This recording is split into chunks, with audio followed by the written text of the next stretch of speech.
What's up YouTube, Dan here and welcome to another episode of my AC Milan career mode series.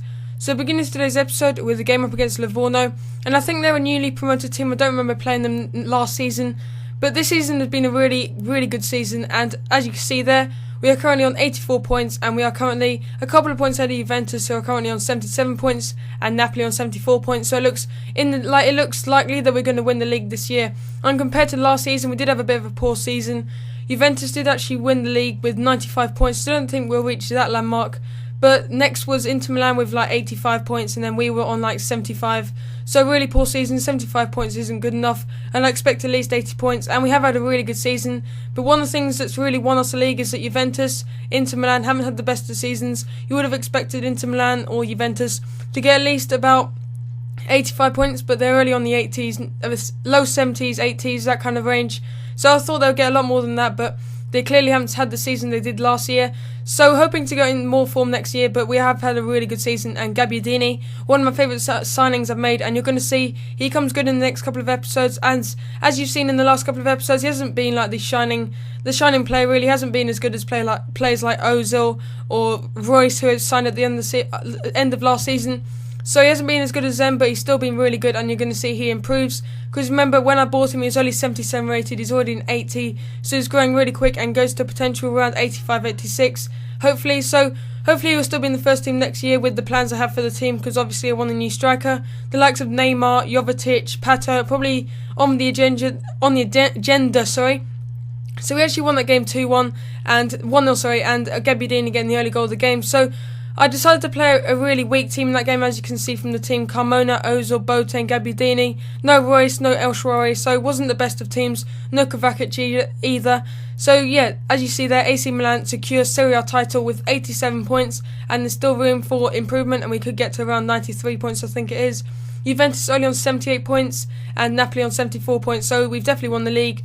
And Marco Reus keeps coming to me before this late stage of the season, saying that he wants to play all the games, and he's saying that he's better than Gabbiadini, but he fits into the squad at the same time as Gabbiadini, because we do play a 4-2-3-1, and I think next year I will change the formation. So again, tell me what formation you want to see, and I don't think I'll go to a 3-5-2. I have talked about that a couple of times, but I don't think that really fits with the plans, because I do have right back Abate, left back De Sigli, and they're two players I really like to play with, because Abate's got 97 sprint speed and 94 acceleration and 98 stamina, so he never misses a game. And De Sigli has got about 90 pace as well, so they're both really speedy right backs and left backs, but probably will buy one more fullback or one more defender in the next transfer window.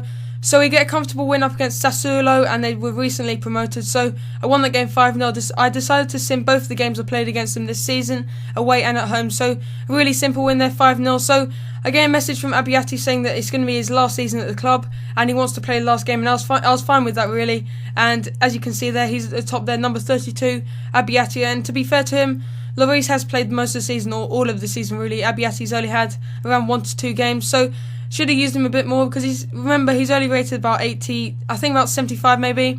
So moving into our last game of the season, and with the title already in the bag, I went into this game with maybe not the strongest team, because the next game is going to be the Coppa Nazionale final up against Inter Milan, so that's going to be a really fantastic match. A lot of highlights, a lot of goals in that game. So we have an early chance there with Royce having the shot, and it was saved by the goalkeeper, and El Shaarawy didn't manage to do much with the rebound.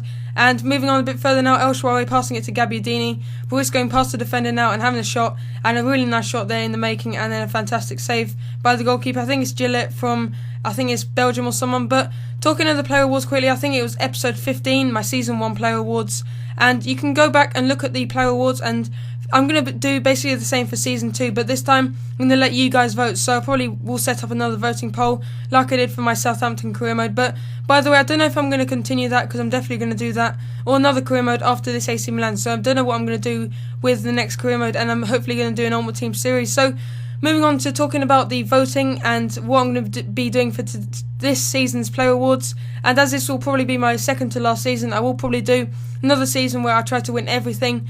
But you can tell me who has been the best player of the season, and it'll probably be the likes of Boateng, who's been really solid in centre midfield. Pogba's had a really good season, as you can see, a fantastic shot coming in from him, a really good long shot. So also Royce as well. So we get this funny cutscene at the end. I don't know what happened, because Torino, I think they're around 5th or 6th. They might have gone into the Europa Cup or something. Like another team I played against last episode, had this funny cutscene at the end showing their players. So don't know about that, but we also see that in the next game as well, because Inter Milan versus AC Milan. Who is going to win the Coppa Nazionale final? You're about to find out. So I've got an extended highlights now, a lot of highlights coming from this game. I could have even fit more in this. So talking about the player awards quickly, tell me who should win Player of the Year, Young Player of the Year, Best Transfer Player. That should go to Royce, I think. Maybe even Ogbonna, because Ogbonna's been really solid in centre back or defence. And we've also got Juan Jesus. I don't think it's been as good as Ogbonna. But we got an injury here with Gabbiadini. Thankfully, it's the end of the season and he does have the time to rest. And I think he's from Italy. Correct me in the comment section. I don't quite know. But I'm guessing he's from Italy because of his surname, Gabbiadini. That sounds very Italian. But Gabbiadini got injured, but we do have around a couple of months to get back to full fitness and he'll be back for the start of the next season for definite. So I don't think he'll be in the first team for Italy because obviously if he's from Italy, they do have El Shaarawy and Balotelli as their strikers, maybe even Dean Natale, but I don't know what happened to Dean Natale because I don't think he's still at Udinese. He might have still retired, but we're in the first half of the Inter Milan game now and we were dominating the game. El Shaarawy with the shot there and it went off the crossbar. Would have scored that last season. I don't know what's happened to him, but I did kind of explain. I kind of guess what is happening at the moment. It might be because he's growing too fast, simply because, if you know what I mean, he's 21 years old and 87 rated, which is crazy. And players like Götze, Hazard aren't even that good at that age. And you're going to see he will increase over the next couple of seasons, or next couple of matches, sorry. So we get a cheap penalty there. I wish I got another replay of that, but a really cheap penalty. I have looked back at it and it wasn't a penalty. But I would simply take it because Inter Milan are our biggest rivals and they play at the same stadium. So Royce going a fantastic free kick there to finish the season in style, and we got a penalty and a free kick thanks to the referee. So we got two decisions in our way there. I don't think the free kick should have been a free kick either, but still it was given, and we're in the 84th minute now. Inter Milan not really going to have a chance of winning the game as we're playing 4 minutes and a half. And in the 86th minute, Palacio, fantastic player on normal team by the way. I'd really recommend him. Might do a player review on cheap players.